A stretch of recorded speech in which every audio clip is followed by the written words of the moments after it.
মহিলা ফোরাম ঝিনাইদহ জেলা শাখা কর্তৃক আয়োজিত বিক্ষোভ মিছিল পরবর্তী সময়ে এই সমাবেশে উপস্থিত আছেন বাংলাদেশের সমাজতান্ত্রিক দল বাসদ ঝিনাইদহ জেলা শাখার সংগ্রামী আহ্বায়ক কমরেড অ্যাডভোকেট আসাদুল ইসলাম আসাদ, ছিনভাজন সঞ্চালক নুসরাত জাহান সাথী,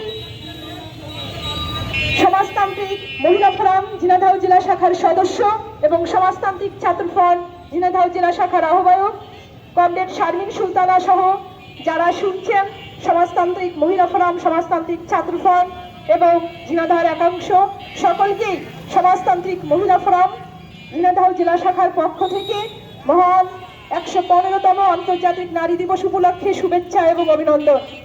সংগ্রামী বন্ধুগণ, আমরা এত সময় আলোচক বৃন্দের আলোচনা শুনেছি। আমরা অনেকেই বলতে পারি, অনেকেই মুখে বলি নারী দিবস বলে আলাদা, আবার নারী দিবস কেন?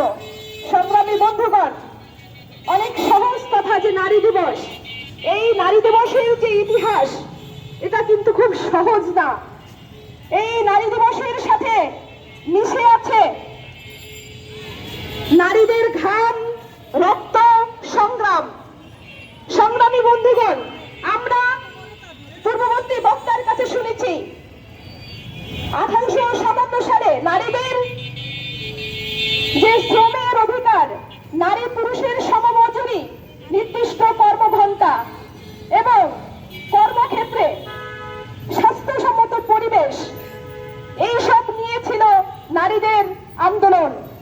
বন্ধুগণ, আজও আমরা দেখছি যে আমরা 115 বছর পরে এসেও আমাদের নারী সমাজকে আন্দোলন করতে হয় সমকাজে সমমজুরি নিয়ে, আমাদের আন্দোলন করতে হয় নারীদের অধিকার নিয়ে, আমাদের আন্দোলন করতে হয় নারীর সমমর্যাদা নিয়ে।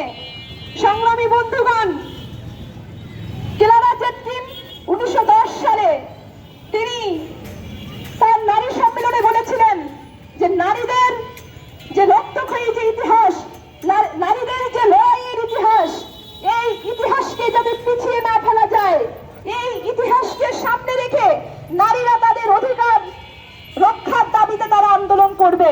তারই ধারাবাহিকতায়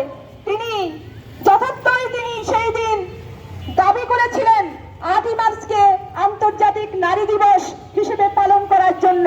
সংগ্রামী বন্ধুগণ, সারা পৃথিবীর মানুষ এই ডাকে সাড়া দিয়েছিল এবং সবাই, সমস্ত নারী সমাজ, পুরুষ সকলকেই এই দাবিটাকে 8ই মার্চ আন্তর্জাতিক নারী দিবস হিসেবে পালন করে। সংগ্রামী বন্ধুগণ, একটা সুন্দর সভ্যতা নির্মাণ হয় শুধু পুরুষের দ্বারা না, পুরুষ এবং নারী মিলেই কিন্তু মানব সভ্যতা। কোনো পুরুষ বা শুধুমাত্র নারী, এটা কোনো একটাকে বাদ দিয়ে কিন্তু মানুষের যে মানবিক সমাজ সেটা প্রতিষ্ঠিত হয়নি। এই যে কাজী নজরুল ইসলামের কথা এখানে এসছে যে কোনো কালে একা নারীদের বাদ দিয়ে কোনো সভ্যতা নির্মাণ হয়নি, সেটা কিন্তু আসলে আমরা আমাদের চোখের সামনেই আমরা দেখছি। বন্ধুগণ, আজকের যে সময়ে আমাদের নারী দিবস পালন করব, আমাদের নারীদের আরো সামনে আরো বড় কিছু নারীদের অধিকার, নারীদের মর্যাদার বিষয় নিয়ে কথা বলবো, সেই সময় কি দুঃখের বিষয়, সারা দেশে নারী ধর্ষণ, নির্যাতন, ঘরে বাইরে নারীরা নির্যাতনের শিকার, নিপীড়নের শিকার, তারা ধর্ষণের শিকার হচ্ছে।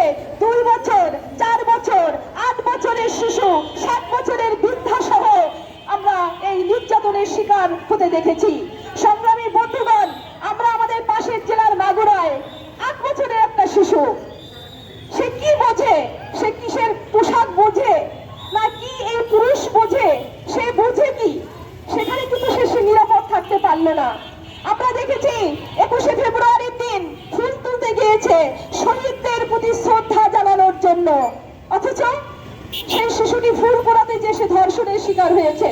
সংগ্রামী বন্ধুগণ, নারীদের এত অমর্যাদা? যখন প্রয়োজন হয় তখন তো নারীদেরকে বলা হয় না তোমরা ঘরে যাও।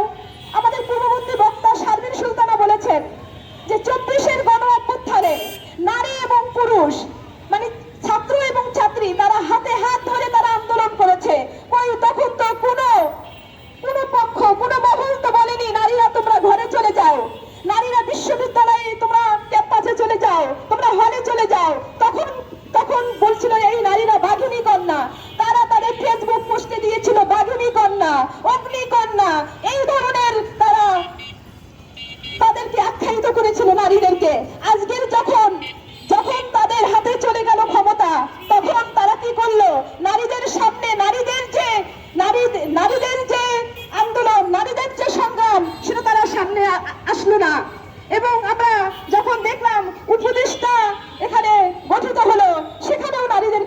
বলা হলো না।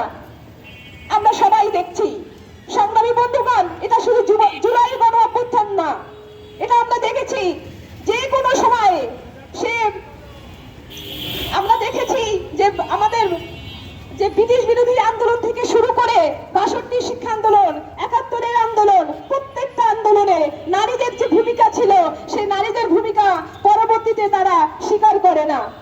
আমরা দেখছি যে শুধুমাত্র আমরা বলছি যে নারীরা যে গৃহস্থালী কাজের আর্থিক মূল্য, তখন অনেকেই বলে গৃহস্থালী কাজের আবার আর্থিক মূল্য কেন রাষ্ট্রীয়ভাবে স্বীকৃতি দিতে হবে? একজন নারীকে, সে নারী ঘরে বসে যে কাজ করে, ঘরে সকাল থেকে রাত পর্যন্ত ১৪৭ প্রকারের কাজ করে, অথচ একজন নারীকে বলা হয় তুমি কি করো যদি সে গৃহিণী নারী হয়। প্রত্যেকটা বিষয়ে একটা সুনির্দিষ্ট কারণ থাকে।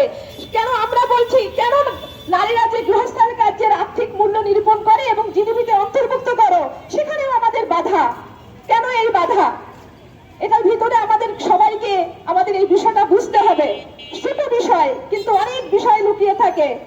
আন্দোলনের সময় নারীদেরকে সামনে আনা হয়, পরবর্তীতে সে নারীরা কিছুই জানে না, কিছুই পারে না।